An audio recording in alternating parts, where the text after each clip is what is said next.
Revolucion!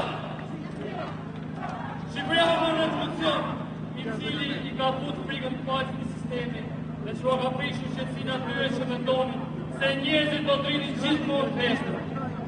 E ne këtu nuk jemi nga urrëtia apo inati, por për dritën që më na shuajnë, për fjalën e lirë që kërkojnë ta vlejnë, e për dignitetin që s'ka të shpirë në tregjet e turpit.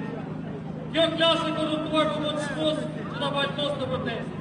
Por sado që të mundet, vetëm të shmonë, vetëm të shtojnë, ose kjo protestë përfaqëson të vërtetë dhe nuk pulohet dot në propagandë.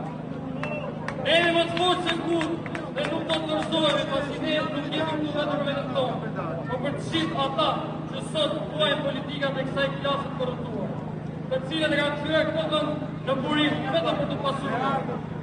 Jemi këtu për gjithë ata të rinj që braktisën familjen dhe vendin, sepse ky sistem ju vrau ëndër dhe perspektivë.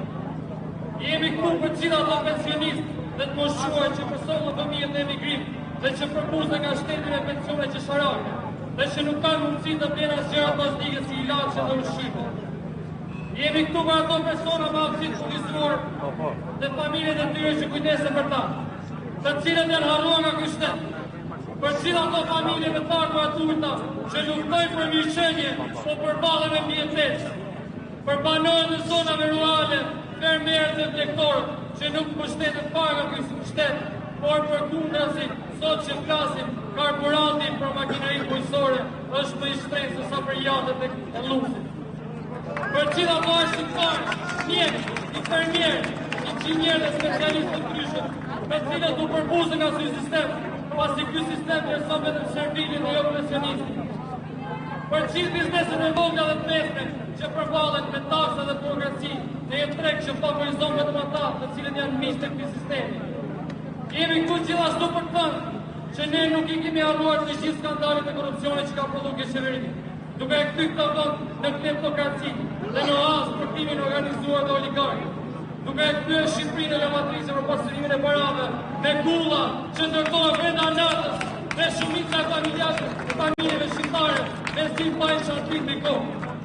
Ky është realiteti shqiptar, I cili nuk mbulohet dot nga propagandat e skaduara të këtij sistemi. Ju e keni kthyer turpin në krenari, pa drejtësi në zakon, gënjeshtër në fjalë zyrtare dhe vjedhje në mjeshtërinë e lavdëruar.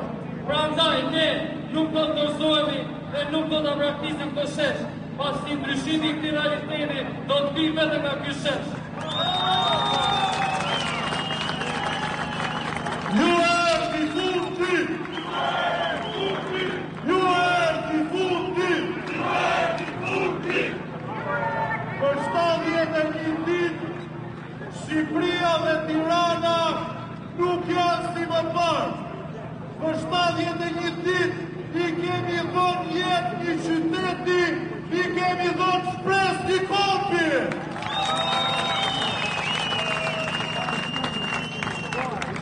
Tashmë kemi bistupe tona 2 barra brenda. Një është